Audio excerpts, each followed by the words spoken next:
Oh, time.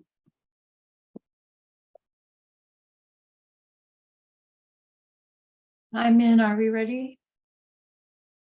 I'm the only one not ready. Okay, thank you. Hello. Welcome back for the recording. We are ACI Course 1, Class 7. Let's gather our minds here as we usually do, please. Bring your attention to your breath until you hear from me again.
Now bring to mind that being who for you is a manifestation of ultimate love, ultimate compassion, ultimate wisdom.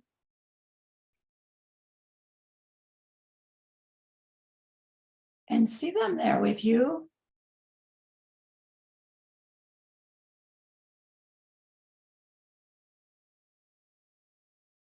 They're gazing at you with their unconditional love for you.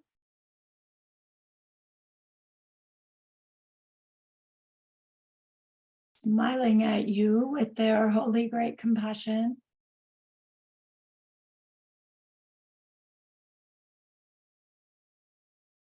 Their wisdom radiates from them. That beautiful golden glow encompassing you in its light.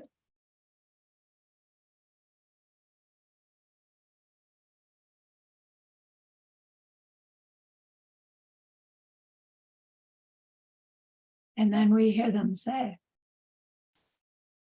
bring to mind someone you know who's hurting in some way.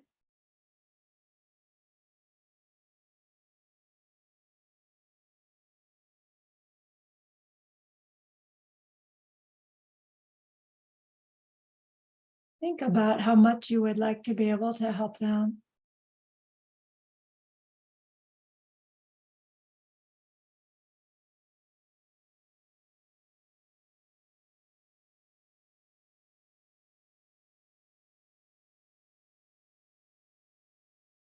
And how wonderful it would be if they could go on to stop their distress forever.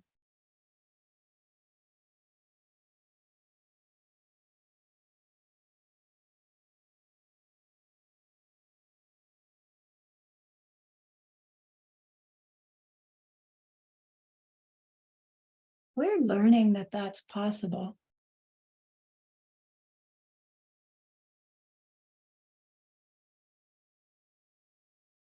And so I invite you to grow that wish into a longing.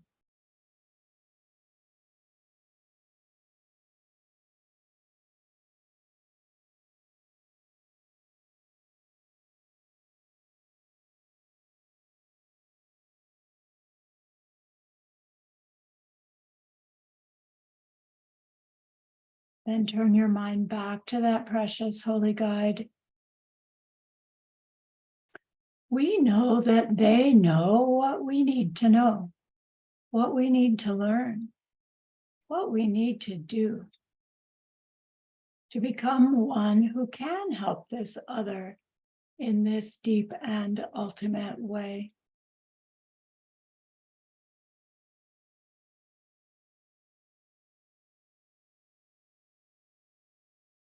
And so we ask them, please teach us that.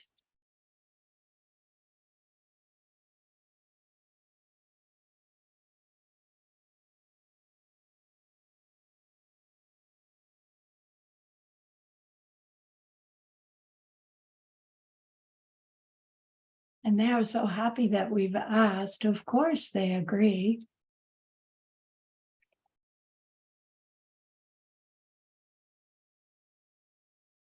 Our gratitude arises. We want to offer them something exquisite.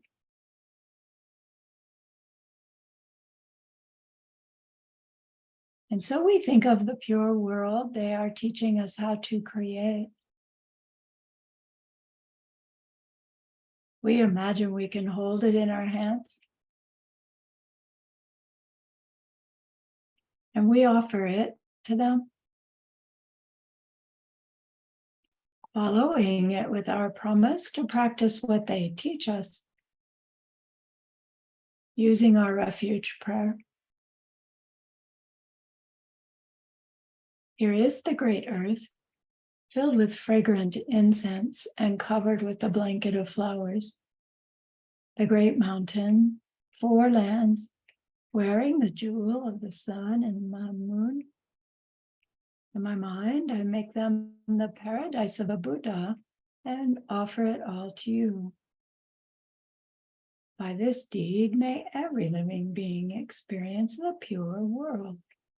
Idam Guru Ratna Mandala Kam Niryatayami. I go for refuge until I am enlightened to the Buddha, the Dharma, and the highest community. Through the merit that I do in sharing this class and the rest, may I reach Buddhahood for the sake of every living being.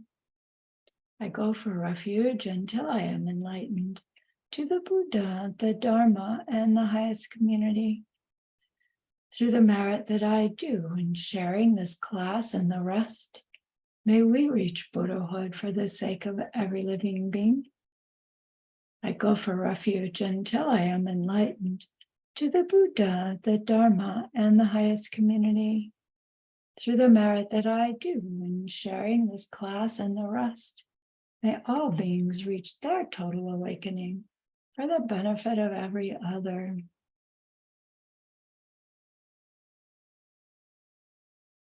Okay. Who has papers to show me? I forgot to ask.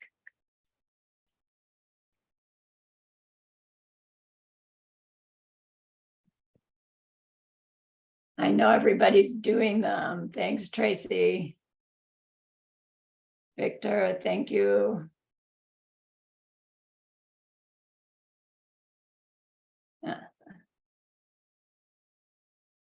All righty. Let's listen to the verse. Jetson Kappa speaking to us, eh? Okay, so here goes. I bow to all high and holy lamas. As far as I am able, I will explain the essence of all high teachings of the victors, the path that all their holy sons commend, the entry point for the fortunate seeking freedom. Listen with a pure mind, fortunate ones who have no craving for the pleasures of life and who, to make leisure and fortune meaningful, strive to turn their minds to the path which pleases the victors. There is no way to end without pure renunciation, this striving for pleasant results in the ocean of life. It is because of their hankering life as well that beings are fettered. So seek renunciation first. Leisure and fortune are hard to find. Life is not long. Think it constantly. Stop desire for this life. Think over and over how deeds and their fruits never fail, and the cycle is suffering. Stop desire for the future. When you have meditated thus and feel not even a moment's wish for the good things of cyclic life, and when you begin to think both night and day of achieving freedom, you have found renunciation. Renunciation, though, can never bring the total bliss of matchless Buddhahood unless it is bound by the purest wish. And so the wise seek the high wish for enlightenment. They are swept along on 4 fierce river currents, chained up tight in past deeds hard to undo, stuffed in a steel cage of grasping self, smothered in the pitch black ignorance. In a limitless round they are born, and in their births are tortured by 3 sufferings without a break. Think how your mothers feel. Think of what's happening to them. Try to develop this highest wish. You may master renunciation and the wish, but unless you have the wisdom perceiving reality, you cannot cut the root of cyclic life. Make efforts in ways then to perceive interdependence. A person has entered the path that pleases the Buddhas when, for all objects in the cycle or beyond, they see that cause and effect can never fail, and when for them, those lose all solid appearance. You have yet to realize the thought of the able, as long as 2 ideas seem to you disparate. The appearance of things, infallible interdependence, and emptiness beyond taking any position. At some point, they no longer alternate, come together. Just seeing that interdependence never fails brings realizations that destroys how you hold 2 objects. And then your analysis with view is complete. In addition, the appearance prevents the existence extreme, emptiness, that of non-existence.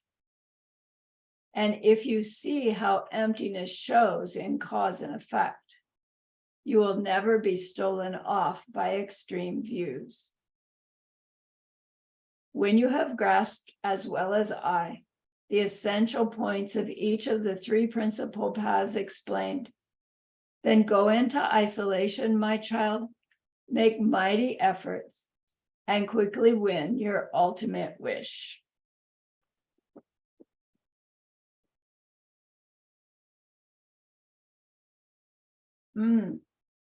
So last class,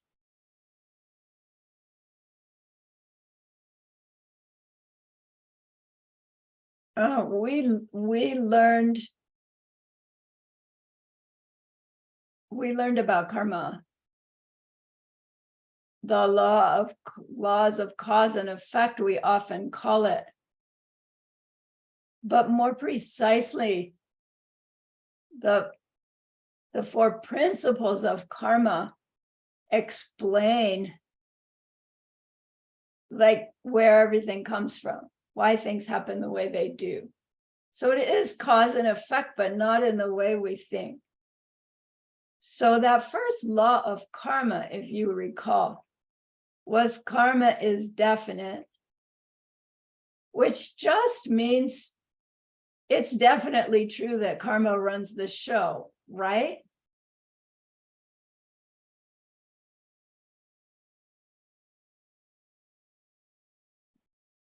Tracy, can I call on you? Yeah, like a similar action creates a similar action. Yeah, okay, so that means I give an apple, I'm gonna get an apple. Yeah, you can't put an apple seed and get a mango. Right, but then that means it's just 1 for 1. Oh, so then this one is that you have to expect a result if you plant something. Is that one? Right, that is 1. Oh, is So that the one? so good. Let's go back and start from the karma is definite. It is definite that karma runs the show, but that's not what that principle means, if you recall. That if it's definite, it means once you plant whatever's planted, it's definitely going to be the result. No? Sort of. So anybody want to help? Shanti almost has her hand up. Yeah, Okay, okay. Shanti has her hand up. Well, I mean, I guess it's just that a good deed will bring a good result, and an evil, bad, hurtful deed will bring a negative, bad result. So, Exactly. but it might not be the exact same incident or event. It'll just be goodness. Right, unpleasant to pleasant, pleasant to unpleasant to unpleasant, pleasant to pleasant. And that's profound because life does not seem like that. Right. So then Tracy pointed out, you plant a seed, you're going to get, she said, the result. And I'm going to give you a little detail, which is you're going to get a result. Right? And that's a different statement. Right? In English, I'm going to get the result means something very specific. If we say I'm going to get a result, well, you know, I don't know exactly what it's going to be, but I know it's going to come. So pleasant things, any pleasant thing we experience has to have come from some kindness we did. Any unpleasantness we experience has to come from some unkindness we did. And that's where we reject it, right? I never did that to anybody, right? So then the second principle was what one of you said, you plant one seed, you get a plant where you get more of the same, but you get more of the same. You get many apples off that apple tree. So karma grows.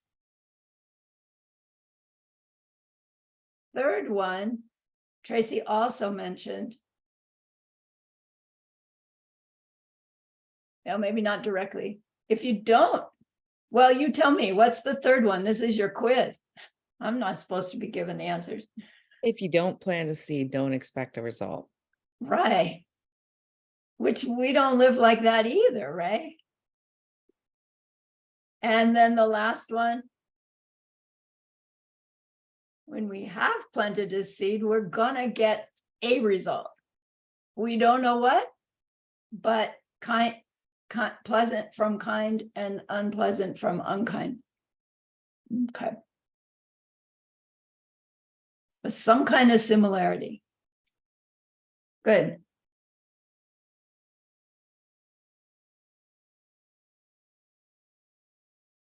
So when you have a chance to really explore those 4 principles, we will come to see that everything in worldly life, everything we think, say, do, is motivated to get something we want and avoid something we don't want. And everybody's doing the same thing. And there's nothing wrong with that. What's wrong is that we don't understand how to actually achieve it. We choose to think, do, and say stuff. We react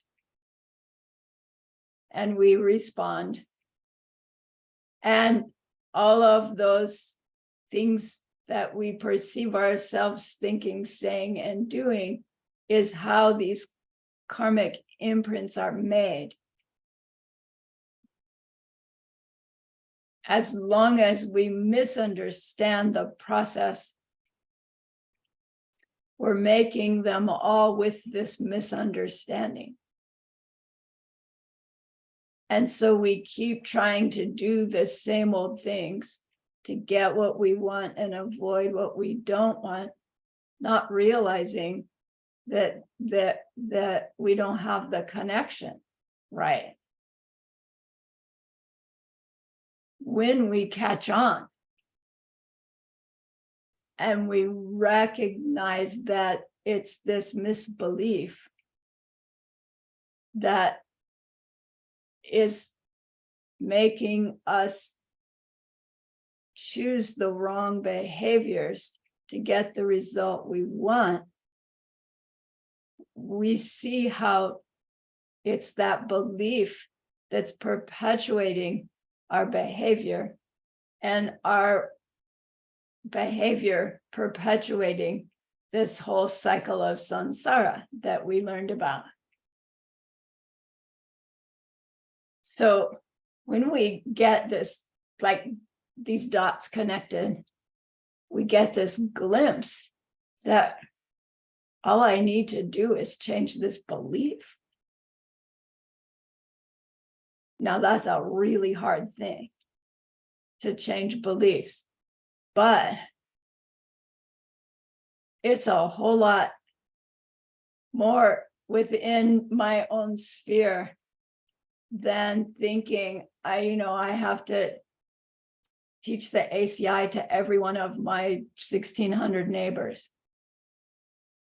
Right? That's just never going to happen. But I really changed my belief system. And somehow, right, this shift happens. And I have a world where everybody knows this stuff. And maybe they don't have to do the 20 years, right, of study. They just wake up one day and know it. Is that possible? Right? If I can make the seeds, so why don't I just make it up? Because it doesn't work to just make it up, we've tried, right? Okay. So how do we know when we've developed true renunciation then?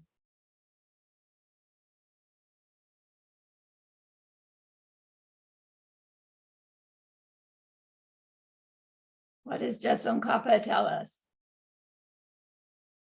Somebody, anybody from your quiz? Victor. Unmute When you yourself. when you think of escaping the suffering day and night, Yeah. and then you no longer believe you can find the long-lasting happiness in this body life. Yeah. Well said. Well said. Which, understanding these principles of karma, we get a better glimpse into what that phrase means, right? Oh, now I see that it really is within my power. Not easy, but within my power to stop perpetuating this cycle. Yeah. And this sense of, I know I still need to go to the grocery store to get groceries, and I'll make choices, between green squash and yellow squash, but I'm not expecting, right, more from green squash than yellow squash anymore. Our attitude shifts. Getting this glimpse that our belief can really change and our behavior can really change, and that it's through that behavior change that we, in fact, change our entire reality for everyone. Our renunciation is, I want to do it, I want to do it, I want to do it. Yeah. Okay. Nice. So how do we do it? Assuming we have just a little glimmer of renunciation, how do we set about to achieving freedom? And what is it anyway?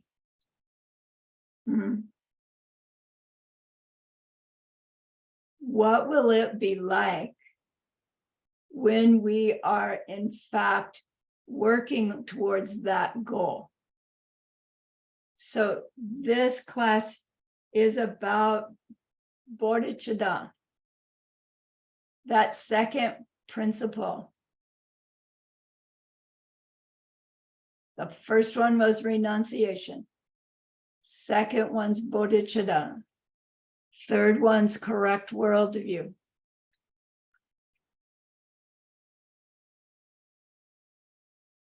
So bodhicitta is a Sanskrit word. Oh, I was assuming everybody knows it. I didn't write it down.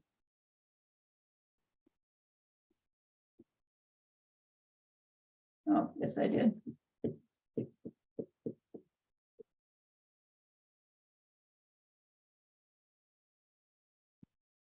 Bodhicitta is a Sanskrit word.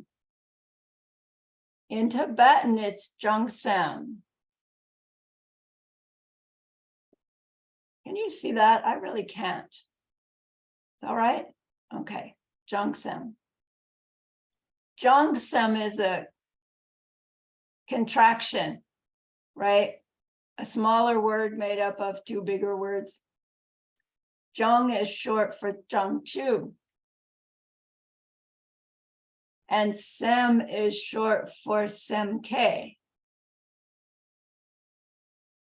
So really, to say bodhicitta in Tibetan, one would say Jangchub Semke. But they shorten things. Jangchub. The Chang means bodhi, and the Semke is the chitta.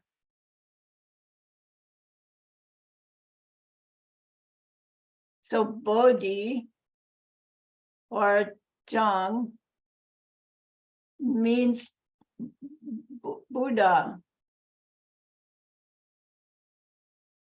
Chitta or Semke.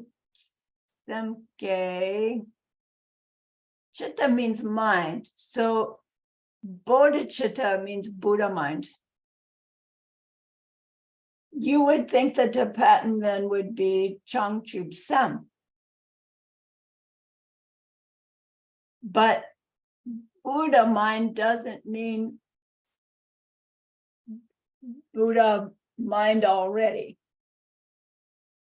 Complete. It means wishing to achieve that. So inside bodhicitta is, although the word technically means Buddha mind, it really means that wishing to reach that Buddha mind, reaching to become that Buddha mind, which could start this long debate. We do it later. Well, then Buddhas don't have bodhicitta because they already have it. They don't need the wish anymore. And the answer is no. They do still. But so for us, Changchub Semke means the mind that's wishing, the mind that's aspiring to reach a Buddha mind, to create ourselves as Buddha mind, right? It does mean reaching one outside of ourselves. Someday coming in direct contact with them. But that happens on the way to, right? transforming our own perception of what we used to call me, into this mind of Buddha. Think of it as a being made of ultimate love, ultimate compassion, ultimate wisdom. That needs to be a result of imprints that we put in our mind. There's no other way we can become love, compassion, wisdom than by way of creating its causes. So the guides are desperately wanting to teach us how to do it. And they're just waiting until we ask. And then all they can do is teach. They can't even make us act on what they give us. It's all up to our decision.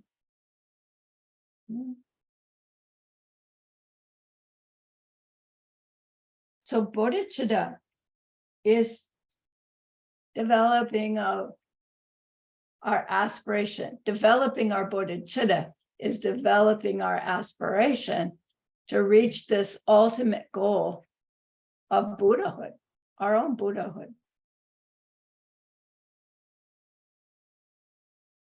So we really wouldn't have an aspiration to a goal unless we understood a little bit like about, what it's going to be like.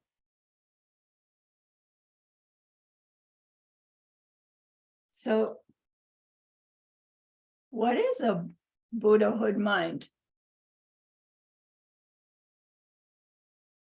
So Buddha is one who has fully awoken. I made that word up. Fully awake. Implying that, we're fully asleep. Sometimes I feel that way. But meaning this mind, this awareness that's perceiving directly apparent reality and its lack of self-nature simultaneously, always. And what that means takes a long time to pack, right? To pack and unpack. And that's my job through the ACI, is to help you, right, round out this understanding of what you mean when you say, may I become Buddha for the sake of all sentient beings. You're not wishing to become that, little round fat guy who laughs, although that may be one of your manifestations. It's way beyond a physical form. So to be awakened means to have cleaned out all mental afflictions and removed all obstacles to knowledge. So removing obstacles to knowledge is the term they use for removing those obstacles to omniscience, right? We're going to learn what it means to be omniscient. So Buddha, when I hear the word, I think Shakyamuni, I have this image, but that's so limiting, that direct connection, because to be Buddha is way bigger than, right, this body that lived in India, whenever that was, 500 BC.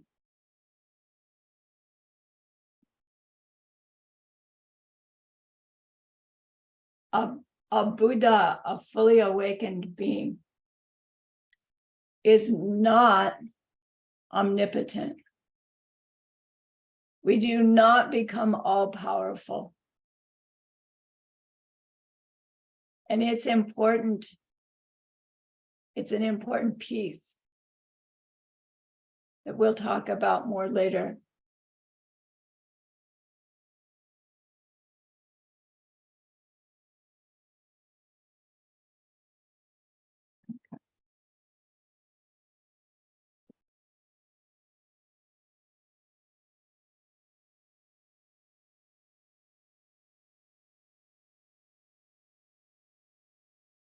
So within this wish to reach our own Buddhahood, it started from our recognition that even the good things of life are suffering and the causes of more. And we are getting this glimpse into how that's all unnecessary. That we could actually do deeds that will create pleasant results that don't end, meaning the pleasantness doesn't end, meaning the happiness doesn't end. The chocolate cake will end. But, right, the state of mind of happiness that the chocolate cake was contributing to for a short period of time, that doesn't end. And then eventually, for an omniscient mind, there is chocolate cake all the time. But by then, who cares about chocolate cake, right? I want people's happiness all the time. Yeah. So there's something about our aspiration for Buddhahood that includes wanting everyone to reach that same state. And without that added piece, if we say, oh, I want to become Buddha someday, we're not, first of all, we won't reach it. But second of all, we're not even really using the term correctly. When we say, I want to be Buddha, without the added for everybody else's benefit, what we're really saying is, I want to get free of all my suffering. And you will. But that state of mind we call nirvana. And we can reach that state of our own freedom from all mental afflictions without one teeny drop of bodhicitta, of wishing to bring everybody to it. But at some point, even should we reach that state, it will occur to us that, well, if I could reach it and I still see other people suffering, what a shame, they could reach it too. I know what I did to reach it. Maybe I could help them. Right? And that's a growing level of compassion, caring about others' suffering, that in fact needs to be included in our wish to stop our own suffering if we wish for our own end of suffering to include the end of the obstacles to omniscience. Now, why would we want omniscience? Within that omniscience is, number one, our ability to be what others need to reach the end of their own suffering, and to reach that knowing how to help them. Specific.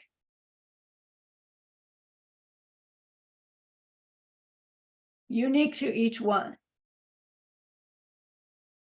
So our Buddhahood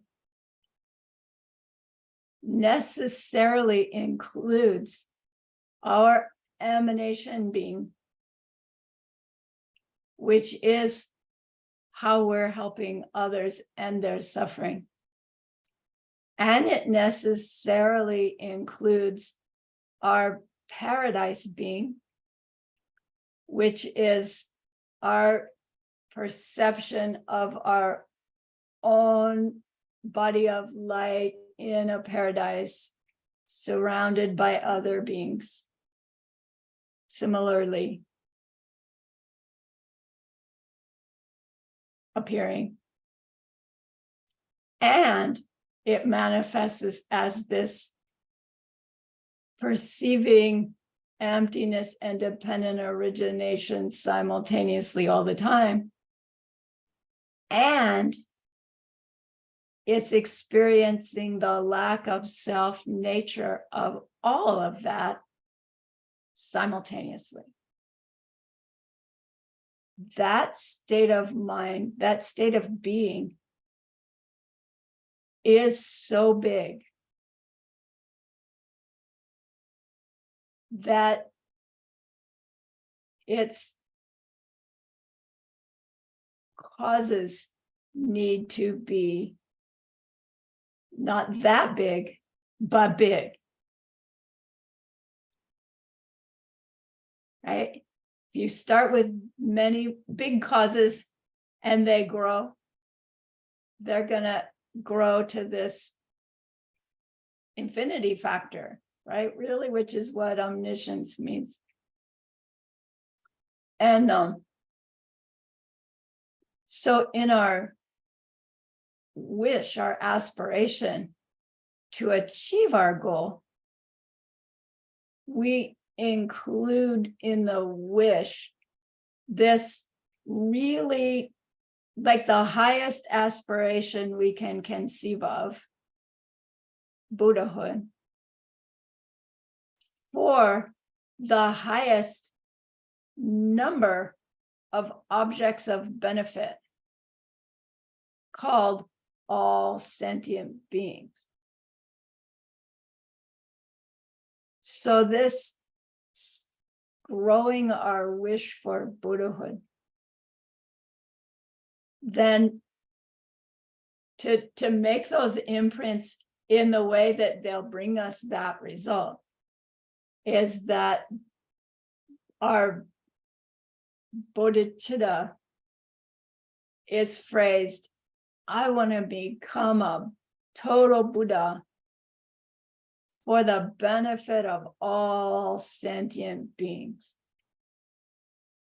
Meaning, I want to reach my state of that ultimate existence so that I can help every single existing being unique to me in my world reach that same state for everybody who's unique to them in our world, so that they can bring them to this state where, do you see how it just like, it gets so huge, so fast? Yeah. From this wish being complete. So when we take our renunciation, there's nothing in this worldly life that can bring me the happiness I'm really looking for. And that's true for everybody. The 4 principles of karma give me a clue as to how it's all unnecessary and we can change it. And then, whoa, I really want to do it. To help all those others do it. So they can help all their others do it. So they can help all their others do it. Right? There, it's endless. And we want that endless piece included. So growing our bodhicitta, it will grow our compassion. Okay? We will notice people's suffering even more than we already do. And that's painful. We'll notice suffering even in those who don't have obvious suffering. And that's really painful. You know, our love is growing. We have a clue as to where happiness really comes from. And my seeds are making me see a world where almost nobody knows that. Yeah, and it's just like, right? So our bodhicitta, compassion takes another like level when we recognize, man, it's all just driven by this ignorance, this misunderstanding where things come from. And that's just a belief system. And belief systems can change so fast if we can just get those seeds right. And our compassion reaches the level of wishing we could help others end their misperception.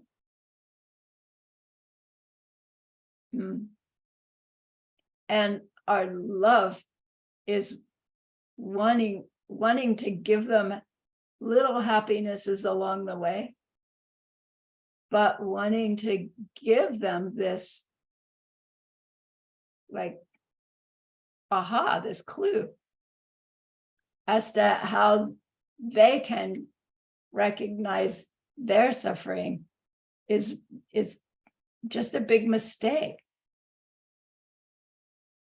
and decide to stop perpetuating it. Yeah. And yet we can't just sit them down and say, you're doing this wrong, right? How well does that work? Right? Our task is to change ourselves, our own behavior. And it won't be long before people, especially people who knew you before and now know you, now, and they'll go, wow, what'd you learn? How'd you do that? And then we have an opportunity to share a little bit. So bodhicitta helps us recognize how we are all trapped in this cycle of samsara,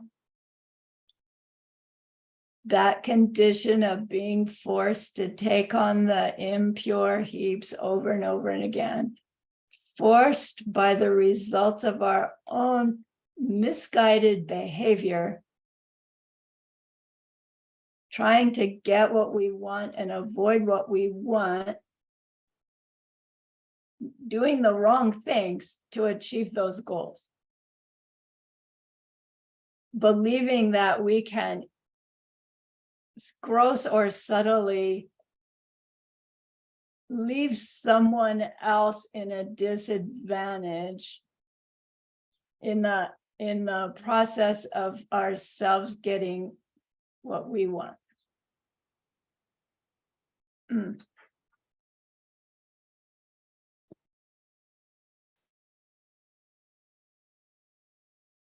Bodhicitta starts where it'll come up, towards a few beings in some circumstances. So we can grow our bodhicitta towards this person, right? Because we love them so much. But you know, those others. And then that doesn't actually qualify yet as bodhicitta. But it's growing. Bodhicitta is growing. Full-on bodhicitta, they say, is when every conscious being we encounter, we have this same reaction towards a samsaric being perpetuating their suffering by looking for their happiness in all the wrong places. Coming from me. Oh, I wish I could help them. All I can do is feed this little piece of bread to the bird or a little seed to the bird.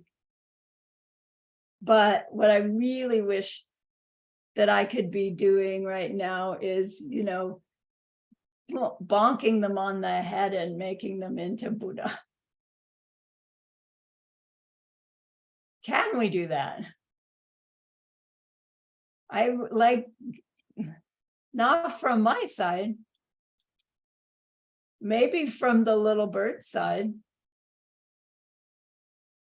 but my having the wish that I could changes the impact on my own mind as I'm feeding that same piece of whatever to the same little bird.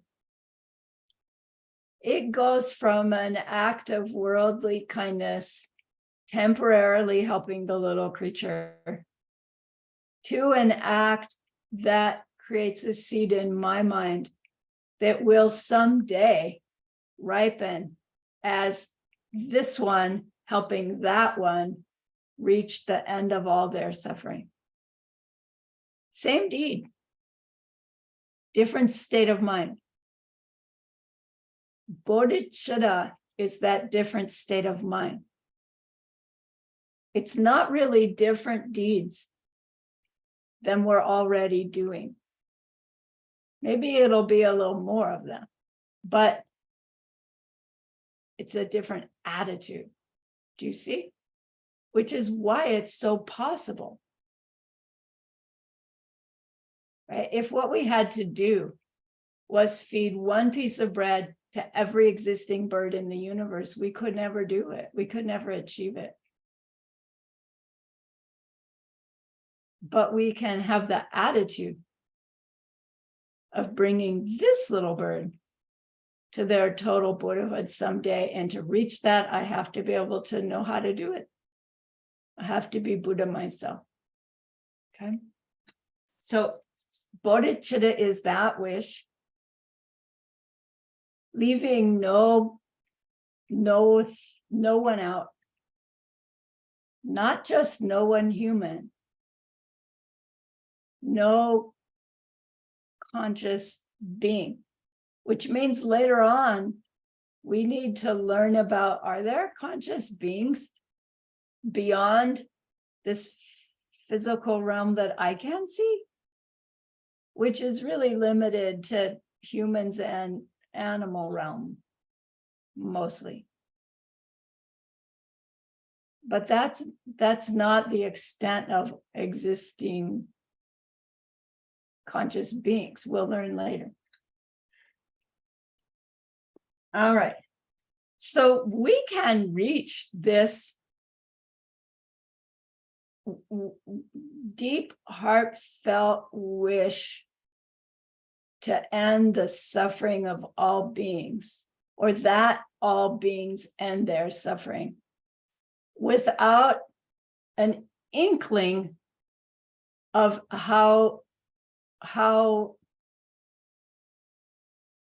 without an inkling of the true nature of reality. We don't have to understand emptiness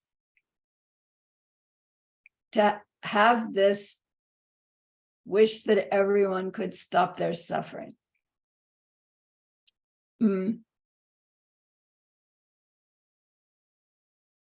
it helps us grow that wish intellectually, because it helps us see that it is in fact possible.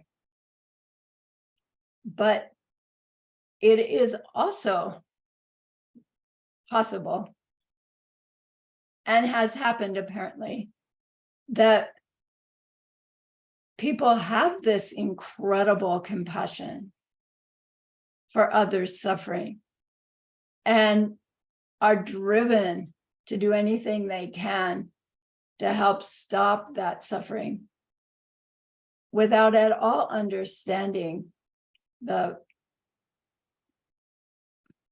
principles underneath how to actually do it.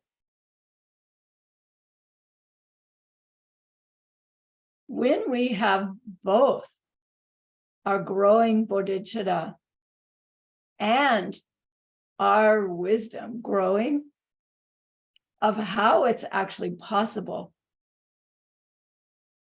those two together are like the afterburners on your rocket ship, right? Because of how much more powerfully we plant the seeds. So we're learning about bodhicitta. I'm suspicious that we've all had some experiences, with this sense in our heart when we have been in a situation where somebody's suffering so badly, and we really see that the outcome of it in the end is going to be a good thing, but they're in the midst of it, and there's just nothing you can say or do but be there with them to get them through it. And then as they're processing, maybe help them, guide them through their process of change. And maybe it's years later before they're looking back and going, wow, that was the worst thing that happened to me, and it was the best thing that happened to me, right? I've had that experience, and it took me probably 10 years, 87, 97, no, maybe longer than that, 15 years, before I could think back at that awful experience and go, wow, I'm so glad. Right? So why did I go there? Our bodhicitta starts where we have to cultivate it, right? We get these little glimpses, but they don't stay. And so we're taught the prayers and the practices to, once a day at least, just sit down and run through. People are suffering. It's so unnecessary. If they understood the power of their actions, they could make better choices that would lead to the end of their suffering. And I wish everybody knew. It's called sugarcane bodhicitta. It's a bit hollow on the inside, but it's still there. And it helps infuse our activities, at least maybe the next 10 minutes, with our understanding. And then our practice is to learn to remind ourselves. But when we say, a mind imbued with bodhicitta, which we'll hear that term,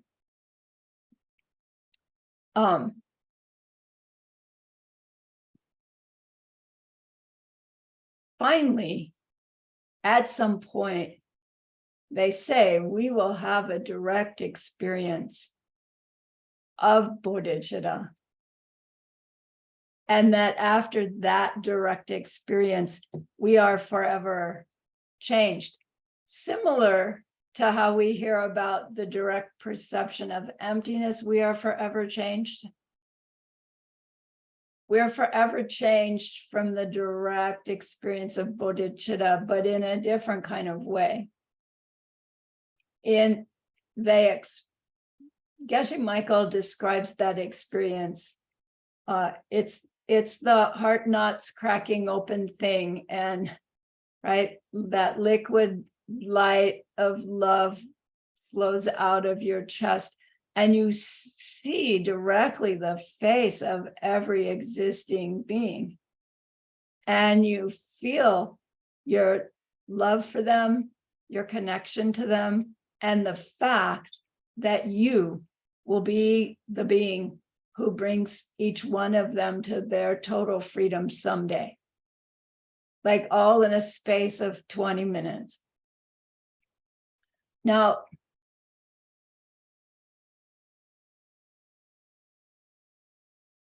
I don't think everybody describes that experience in quite the same way, right? Other traditions describe it differently.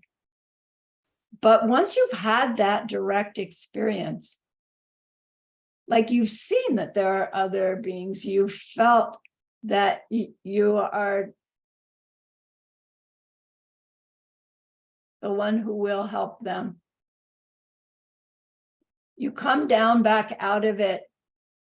You can't make yourself see it again, but there's no doubt in your mind what your task is as a living being. I don't mean living in this life. I mean, as a conscious being.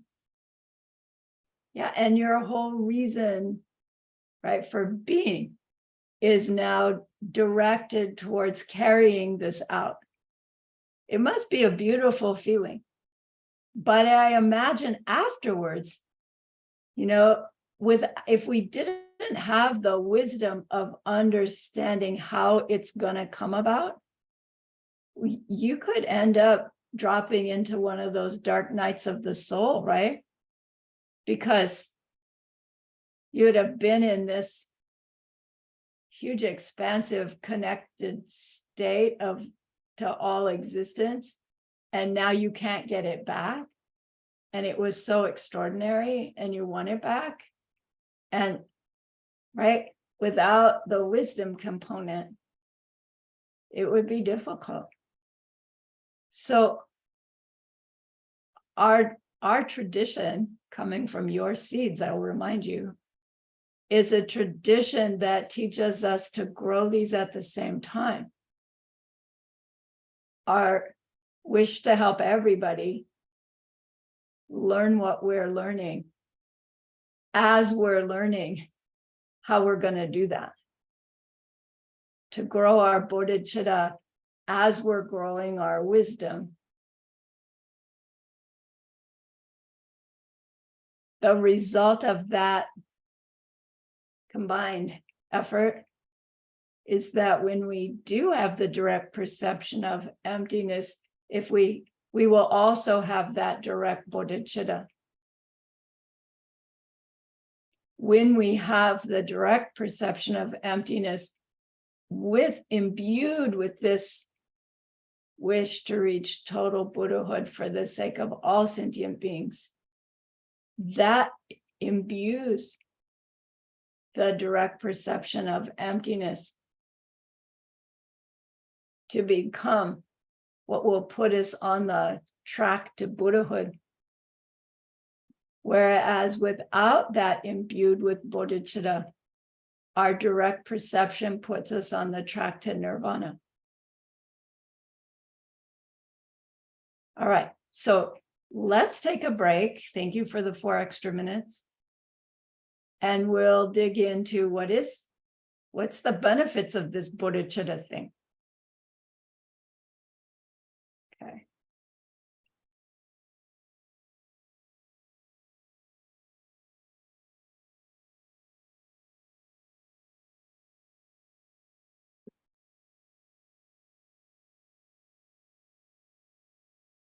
Yes, Kong Li. Yes, teacher, can I ask something? Okay. I think chapters 4, the students, what the student should have the three criteria. One is open-minded, and then the second one is high spiritual intelligence, Mhm. and then the third one is high inspiration and determination. Is Right, it correct? These three? that's correct. Correct. Okay. And then for today's one, if let's say before Buddhahood, there's another level is Arhat, isn't it? Mhm. Arhat. Okay, there's another. I mean, this one you have to listener, kind of a listener, and there's another one. I don't know what's the name. Self-made. So, can this one? Will you explain a bit the relation to Arhat and the Buddhista or Buddhahood? Okay, yes. Okay, You get what I mean? let me do it once we start class, all right? It's Because a bit noisy. that would help other people too, Sorry. okay? Yeah. You get my question, isn't I it? think Yes. so, yeah. Yeah.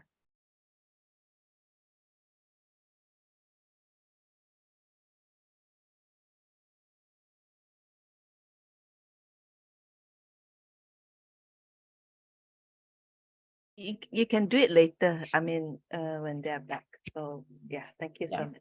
Yeah.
Are we back?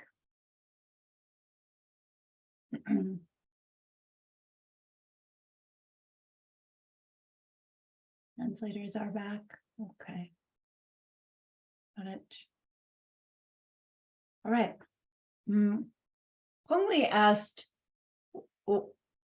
what's the relationship between listeners and self-made Buddha and Arhat and this bodhicitta thing? So a listener and self-made Buddha level practitioner.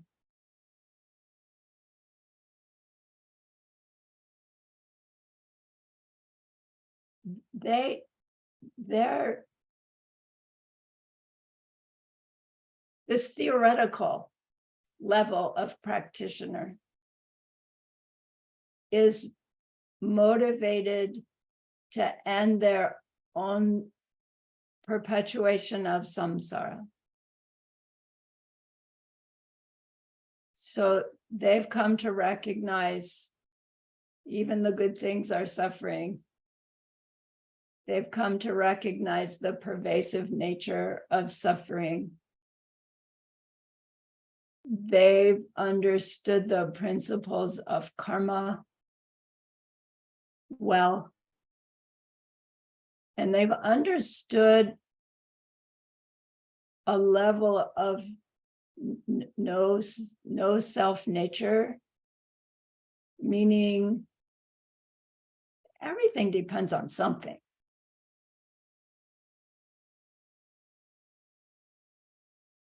And they've set about to train their own behavior in avoiding harming others to very, very, very fine, subtle degree, such that it brings them to their direct perception of ultimate reality,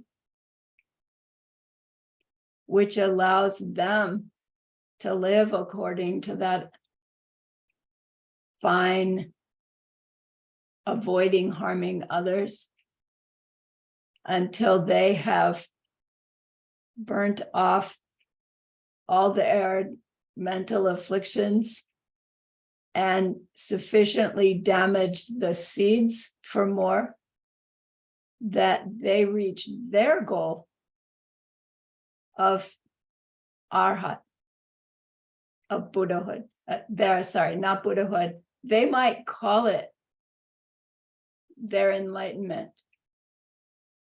They're not aspiring to being the one who stands on the billion planets to bring everybody to freedom.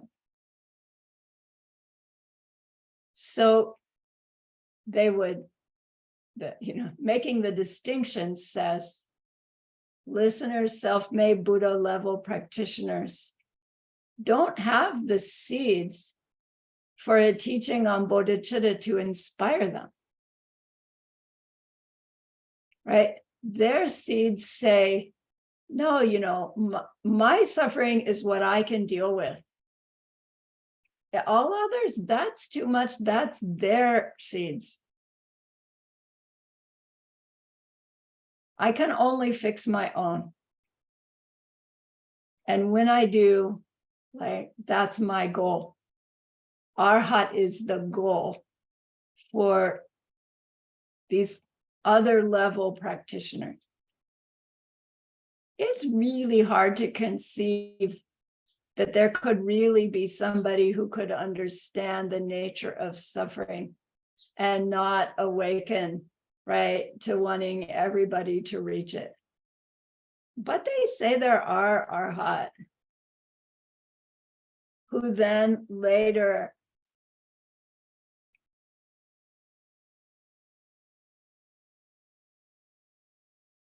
do go on to develop their compassion, their bodhicitta.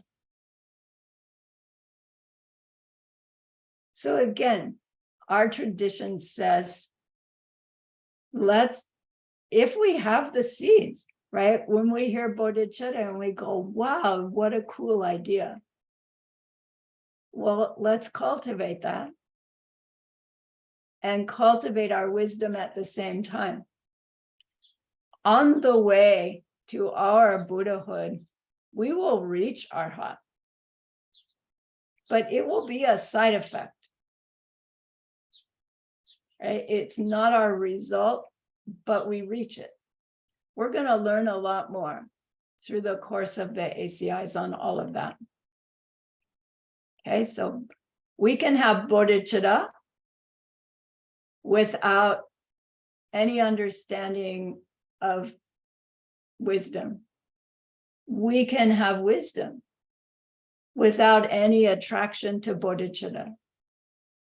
And we can have both. And both together are what's meant by the Mahayana path. So the benefits of growing our bodhicitta is what takes our spiritual efforts beyond reaching nirvana, beyond reaching arhat, to reaching Buddhahood. Arhat ship comes along for the ride. Okay, does that answer it? No, Tracy. Yes, Kong Li.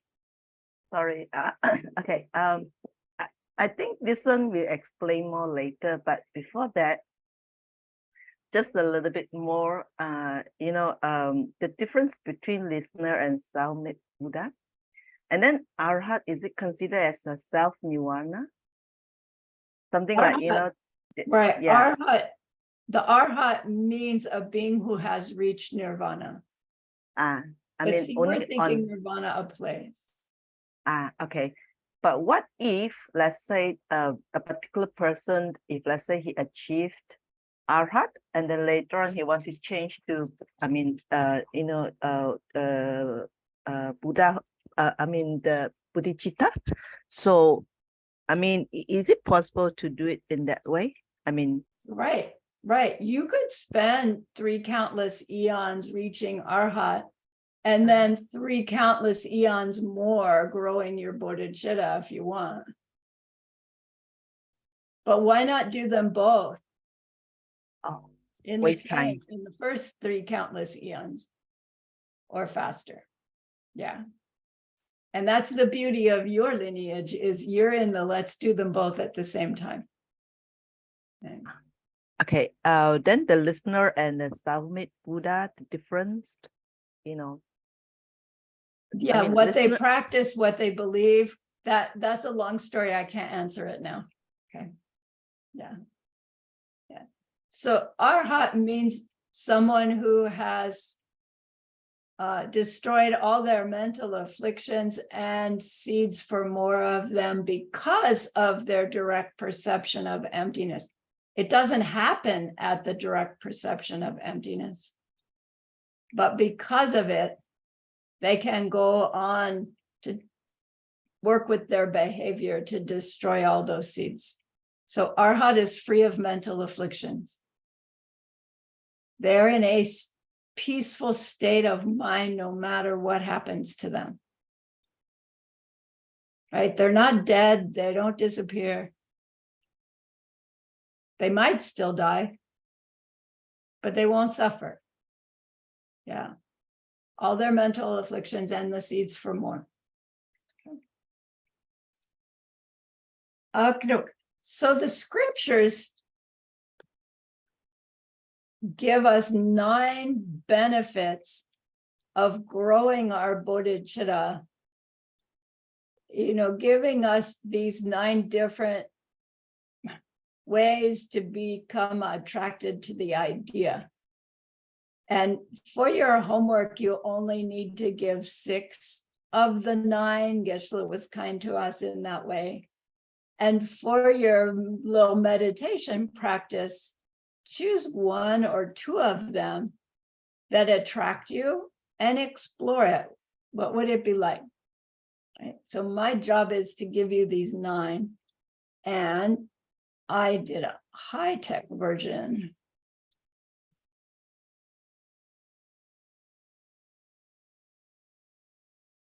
Let me shrink it down so I can see more of you.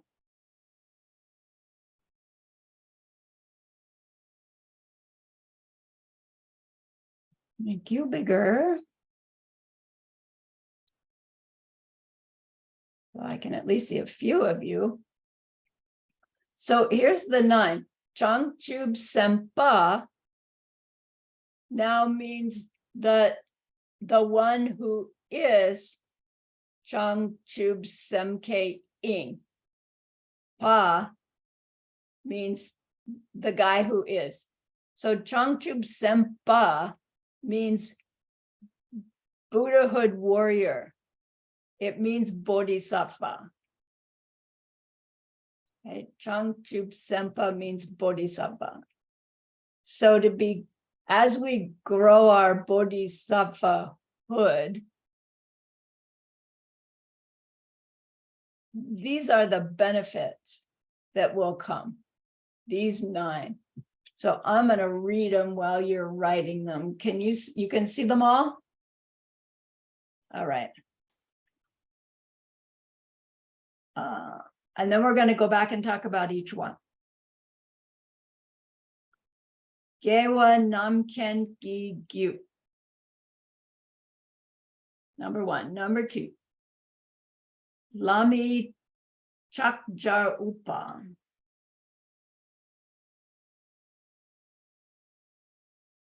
Number 3. Nyen Rang Silki Nungba.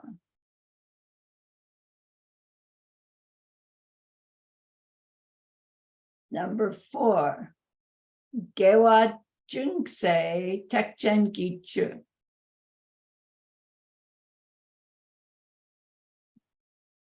One, two, three, four, 5. Gewa Jungse Gelse Gichupa. You guys know Gelse, Venerable Gelse.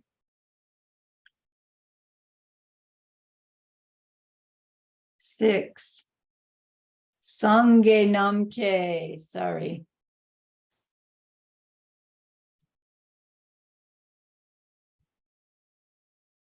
Sugong. Sorry again. Namki. Sangye Namki. Sugong.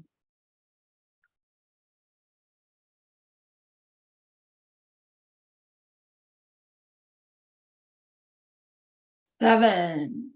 Changchub Sempa. Namki Pundugong.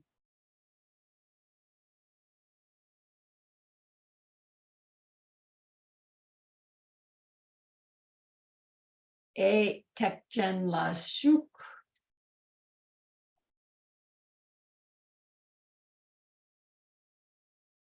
9. Sechik Lat Sangyak.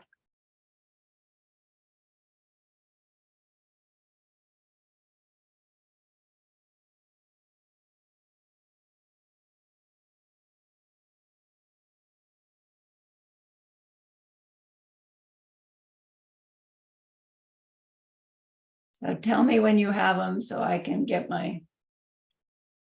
you guys back up on my screen. Okay, there's a thumbs up, there's a thumbs up. There's a thumbs up.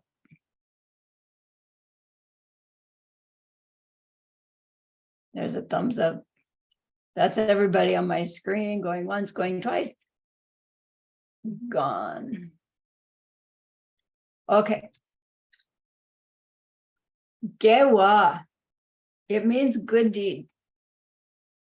Gewa. Gewa Namken Gi Gyu. Gyu, G-Y-U means cause. Gi Gyu means the cause of. Good deeds are the cause of Namken, omniscience. When we have bodhicitta, our good deeds are causes for omniscience. Before our bodhicitta, our good deeds are causes for a pleasant result that wears out. With bodhicitta, the pleasant with bodhicitta, our good deeds are the causes of Buddhahood. So that means having our bodhicitta wish in our mind as we do any good deed. Once our bodhicitta is infused in us because of that direct experience, right? Everything we see ourselves think, do, and say is infused with bodhicitta. When we are still relying on our cultivated bodhicitta, our sugarcane bodhicitta, the extent to which we have it in mind as we're doing our good deed is the extent to which the seed planted includes the extent to which it can be a cause for our Buddhahood. So it's not an all or nothing thing, right? It's every little bit of having an open heart with this high aspiration as we do our good deeds makes these little bitty seeds directed towards the goal of Buddhahood. And every time we do that, we're adding to the ones from before. So they're growing and we're putting in new ones from the new deed. And all of that goodness with the contrived bodhicitta will help speed us towards our actual bodhicitta, both the wisdom one and the seeing the face of all beings one, which is what finally imbues us with it,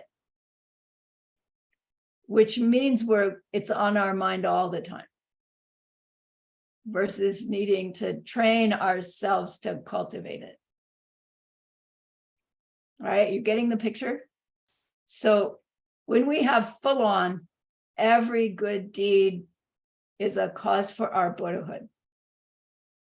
When we have cultivated, while we have it cultivated, our good deeds are the causes for our eventual Buddhahood. Let's put it that way. Okay. So benefit of even just trying, even just pretending. Okay. The deed isn't any different. It's what's on our mind as we do it that's different. Second one, Lami Chakchar Upa.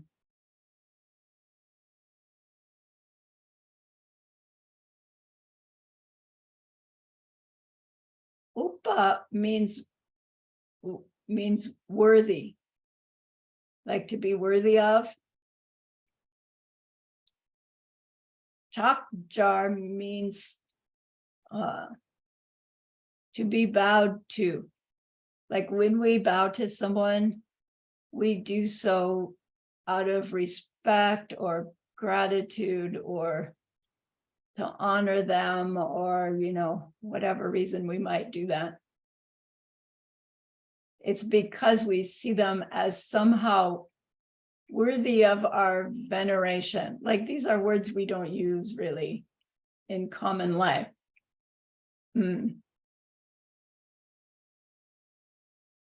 Lami. Oh, I might have spelled that wrong. Sorry. Let me double check. Do I have a K? Let me get rid of this.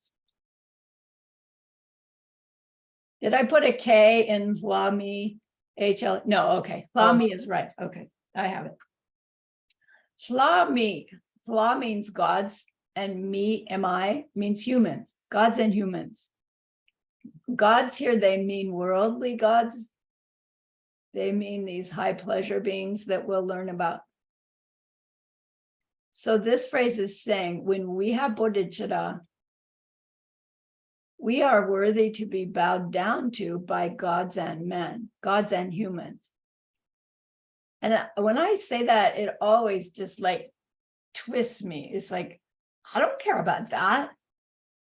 I don't want to be bowed down to. But the point, I'm missing the point when I have that reaction. The benefit of bodhicitta is that being a being with bodhicitta makes us a being who others that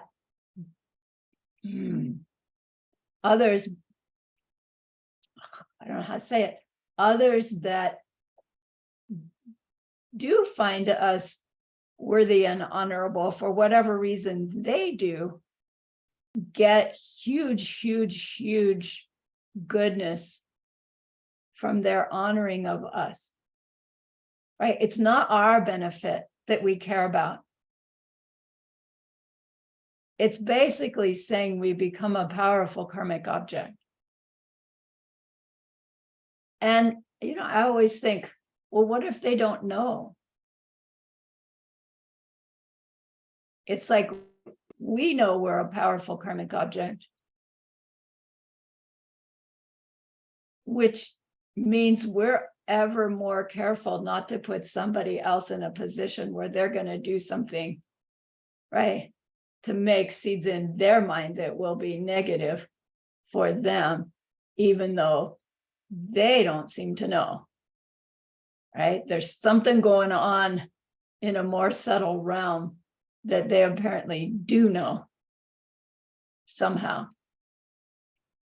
So we become worthy to be bowed down to by gods and humans.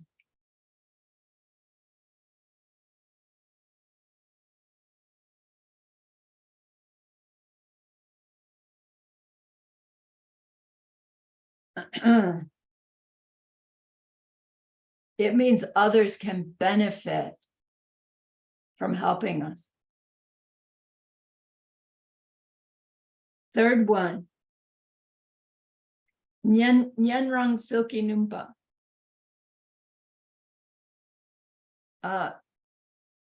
Nyenrang is the contraction of the two words for listeners and self-made Buddhas.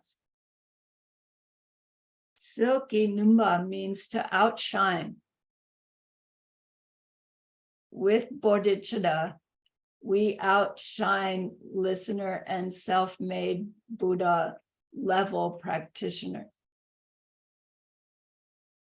So this is meaning the listener and self-made Buddha practitioners can be very far along towards their nirvana. And we could be nowhere close to ours, but we had the bodhicitta experience. That bodhicitta experience makes us outshine those other practitioners in the way, says Geshe Michael, that the bride outshines all the other women at the wedding, even though those other women may be way more beautiful than the bride. She still outshines them all. It's such a beautiful example, right? Because it's so intangible, but we all like, oh yeah.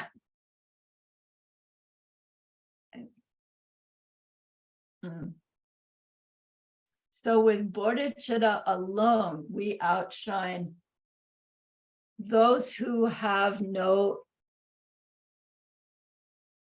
aspiration to Buddhahood. Do you see? self-made and listeners don't aspire to total Buddhahood. They don't aspire to standing on the billion worlds. They don't aspire to omniscience. So to aspire to omniscience and to have had the experience that it is possible outshines those with no inkling. Okay. Our wish to help, not with pride or superiority, but with beauty, right? Compassion. A level of, don't know. This wish to reach this highest level for all beings, not leaving a single one out, is so big. Do you see? And it requires such big kindness and compassion. It's way beyond even the most subtle avoiding harming others. It will include that very subtle avoiding harming others. And it includes gross and subtle helping others, which the others do. They do help, of course. That's good.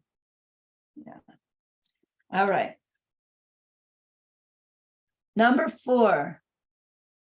Gewa Chungse Tekchen Ki Chu.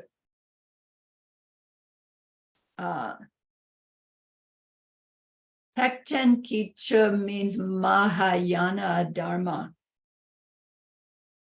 Mahayana means big vehicle, great vehicle. We talked a little bit about the vehicles before. Are we a VW? We can carry, one other person. Are we a econo van? You can carry 10 other people. Are you a, triple trailer Mack truck? You can carry, right? You can carry, 100 people. Are you beyond that? What's our capacity? Mahayana capacity is all beings. Gnats, bugs, hell beings, hungry ghosts, worms, snakes, your neighbor, right? Our world enemy number 1 of the day, whoever that is. All, not leaving a single one out. So Gewa Chunse. Chunse means that teeniest little. It's a fun word, Chunse. That Gewa Chunse is the teeniest little good deed. Is Mahayana Dharma.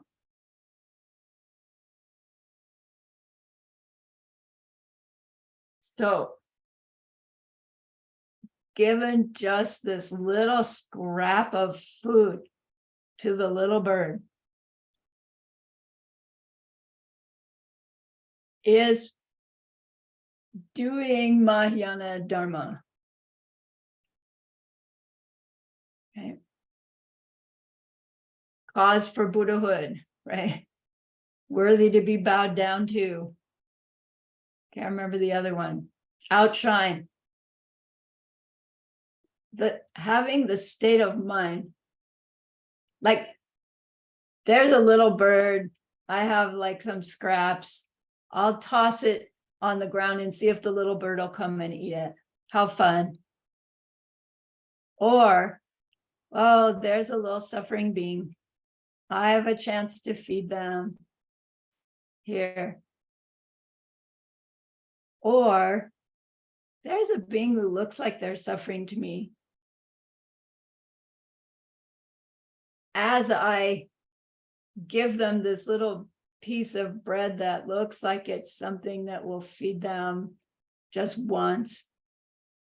And me that looks like, this human with a little different aspiration than before. You little bird.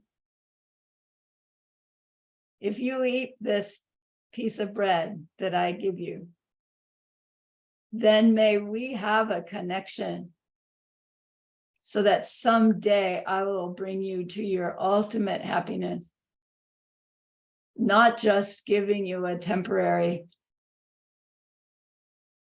full belly.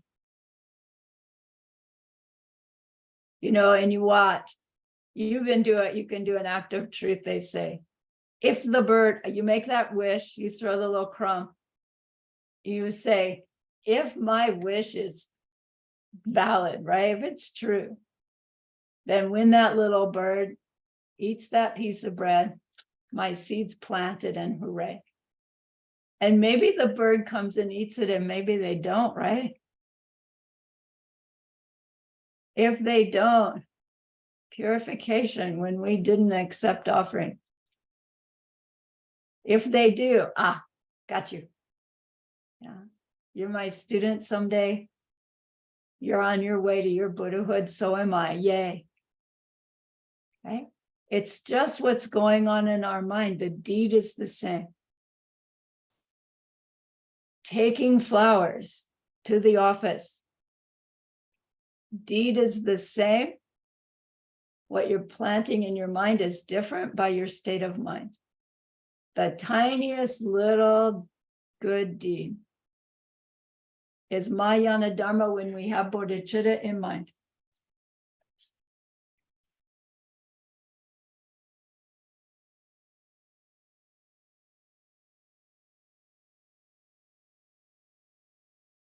They say, once we have that direct experience, our mind is infused with it, as I said before.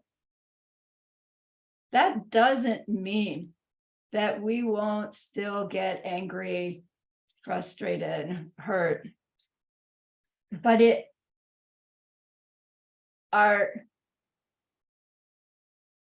the process of applying regret and changing our behavior for the future, becomes more swift, more easily applied. But you don't lose your bodhicitta like every time you're not have it actually on your mind once you have had the direct experience of it. Until we've had that direct experience, we're training ourselves to cultivate that state of mind. And in the course of the ACIs, we're learning to pack that word bodhicitta with more and more meaning. In the end, it would take you about 5 minutes to describe all that you are trying to describe as you feed the little bird. But you've packed it all into the term bodhicitta. And all you have to do is go, bodhicitta. Yeah, but it takes time, to get that all packed in there. That's my job for the ACI course series, is to help you cultivate that. All right. Once we've had that experience, the underlying theme is for others' benefit. I'm working for others' benefit. Even when I'm all by myself and all I'm doing is brushing my teeth or doing the dishes, the underlying is for the benefit of all beings. Because the actual deed that we're doing doesn't have to be directly involving those other beings at the moment. I can still be doing it for this ultimate goal of reaching Buddhahood for everybody's benefit. Okay. Number 5, Gewa Chungse Gyose Ki Chupa. The tiniest good deed, Gewa Chungse. Gyose Ki Chupa means the tiniest good deed is the activity of a bodhisattva. So a lot of these are similar ideas stated differently. They have subtle differences. Probably they're stated in these different ways because different ones of us will relate to them stated in different ways. They're all basically saying the same thing.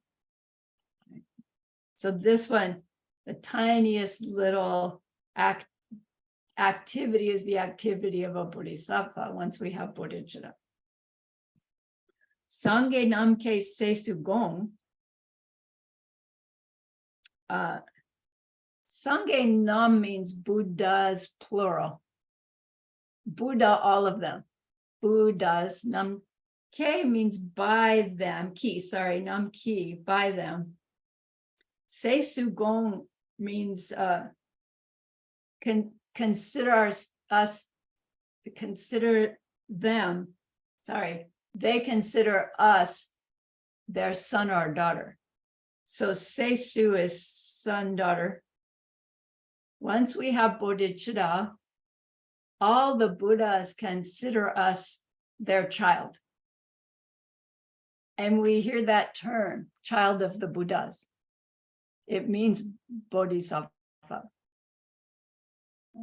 Once we take our bodhisattva vows and we've declared ourselves to be on our path to our total Buddhahood, one of the rejoicables says, you know, now I have joined the family of the Buddhas. I'm a child of the Buddhas. It really is one of the benefits of bodhicitta. That now we're in this new family, which means we're under their care, right? Which means they're available to us. They were before, but in a less one-to-one way, because our own minds have now clarified, right? To ourselves, I've stepped in. Yeah. Geshe-la said it's like the king and queen, you know, have their son. And that son is so precious to them, you know, for this added reason that he's going to become the king someday. And so everything that boy needs to be cultivated as the new king, the king and queen are there to make available for them, for that child. So we are that to all the other Buddhas. Number 7 is Changchub Sempa Namki Pundugong. Changchub Sempa Nam means all the bodhisattvas. So all the bodhisattvas ahead of us. Pundu means brother, sister. Gong means consider us. So all the Buddhas consider us their children. All the bodhisattvas consider us their brother, sister. That makes sense. Older brother, sister, right? Here's the new little baby bodhisattva. Welcome to the family. We're here for you, right? We'll help you.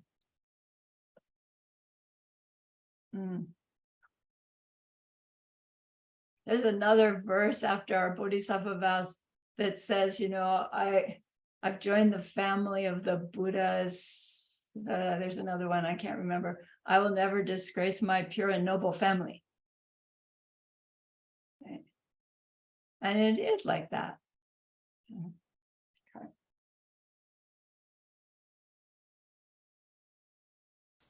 Number 8, Tekchen La Shuk. Tekchen is that Mahayana, the great vehicle, the great big metric. La Shuk means we've entered into. So it means with bodhicitta, we finally entered into the Mahayana, the big capacity.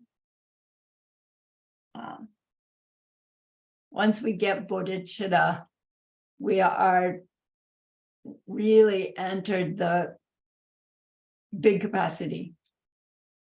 And technically, until we've had that direct experience, we are aspiring to Mahayana. But Lama's tradition is so kind. No, you are in the Mahayana. You are studying Mahayana, so you are Mahayana. But technically speaking, right, we're still aspiring. And that's great because the aspiration then is in every seed we plant and it grows. And it's going to grow into bigger and bigger aspiration, which will finally cross the threshold into a direct experience. And then you're already on your way. You don't have to learn new stuff once you finally get on our Mahayana path. We're already well trained. So it's just a technical difference there. Number 9, Sechik Latsangya. Sechik means here it means in one life. Sechik, in one life. Latsangya means in one life we can become a Buddha. Once we have that bodhicitta, we can reach total Buddhahood in that lifetime. Will it happen without some effort? No, it doesn't happen right then, and it doesn't happen automatically. But if we apply ourselves to our training that we receive, the seeds of that training are so powerfully planted that all those seeds for our Buddhahood that we had been planting ripen in that life before that body dies. It means with bodhicitta, our Diamond Way practice will work. With bodhicitta, our sutra practice speeds up. Right? So it's not once bodhicitta, that's your last lifetime, but it's possible that that's your last lifetime. It's a benefit, right? Gosh, that'd be nice to reach that. I'm just going to sit down on my cushion and make it happen. Does that work? Not for me. But will it work eventually? Yeah, especially if you teach other people about it.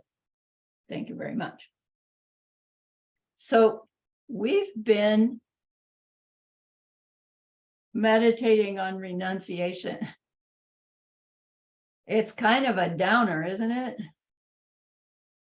But now we get to switch and play with what would it be like to really remove all unhappiness and give to others exactly what would make them happy. Worldly happiness and ultimate happiness.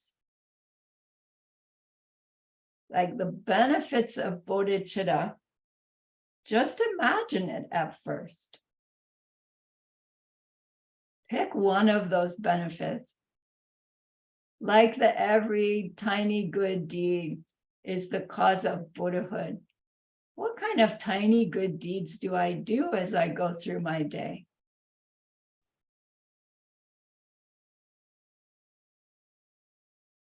How cool it would be if every one of those tiny good deeds also brought all other beings to ultimate happiness.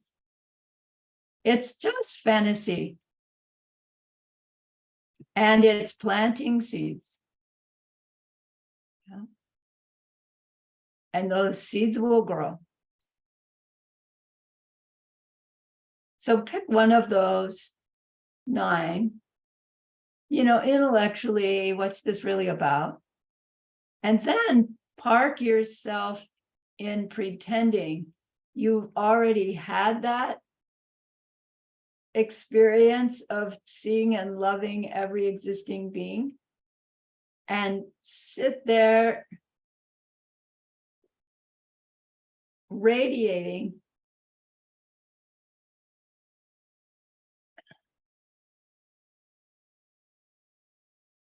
happiness and wisdom to everybody. And it goes flying out to your family, it goes flying out to your neighborhood, it goes flying out to all the animals. And you just write some kind of visual, whatever it is for you. See them filled with this, like, wow, what I do for others is the source of everybody's happiness. I'm going to take flowers to the office, right? I'm gonna. And then at the end of your session, roll it back in and go, oh, I'm going to take flowers to the office. I'm gonna, right? And just have fun with it. And then suddenly, right, a dreary 5-minute meditation, you're still there a half an hour later. Oh my gosh, I'm going to be late. Because you're having so much fun in your meditation. It's really helpful. All right.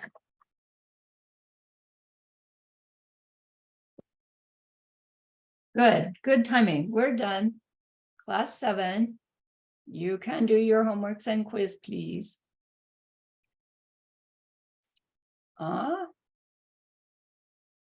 Yes. Just do a quick dedication, Shanti, we'll do ours. So remember that person we wanted to be able to help? We learned stuff that we will use sooner or later to help them stop their suffering forever. And that's a great, great goodness. So please be happy with yourself.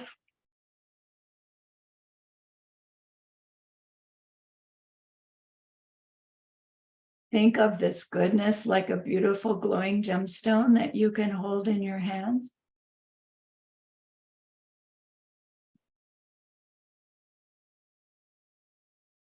Recall your own precious holy guide. See how happy they are with you.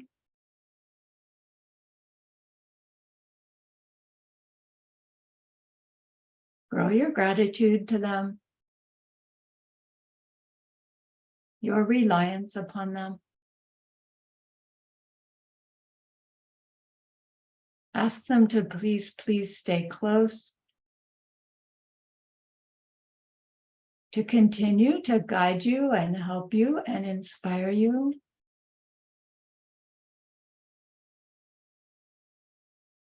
And then offer them this gemstone of goodness.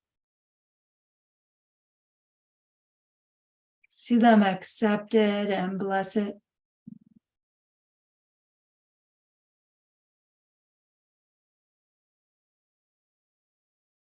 And they carry it with them right back into your heart.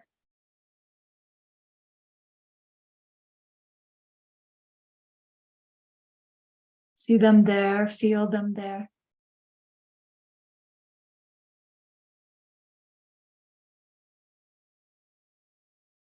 That love, that compassion, that wisdom. It feels so good, we want to keep it forever. And so we share it by the power of the goodness that we've just done. May all beings complete the collection of merit and wisdom, and thus gain the true ultimate bodies that merit and wisdom make. So use those 3 long exhales to share this goodness with that one person.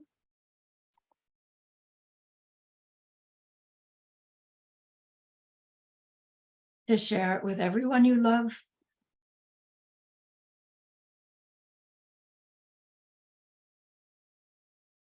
To share it with every existing being everywhere.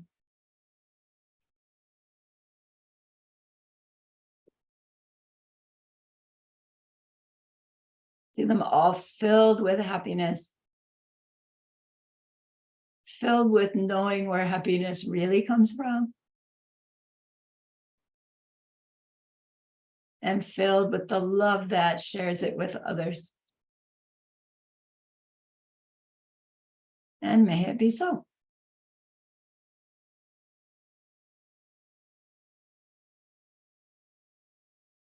All right. Thank you very much for the opportunity to share. Have a great week. I will see you on Thursday. Thank you to teacher. Thank you. Welcome. Thank you so much. Mm, Okay, Bye-bye. bye. Yashlin.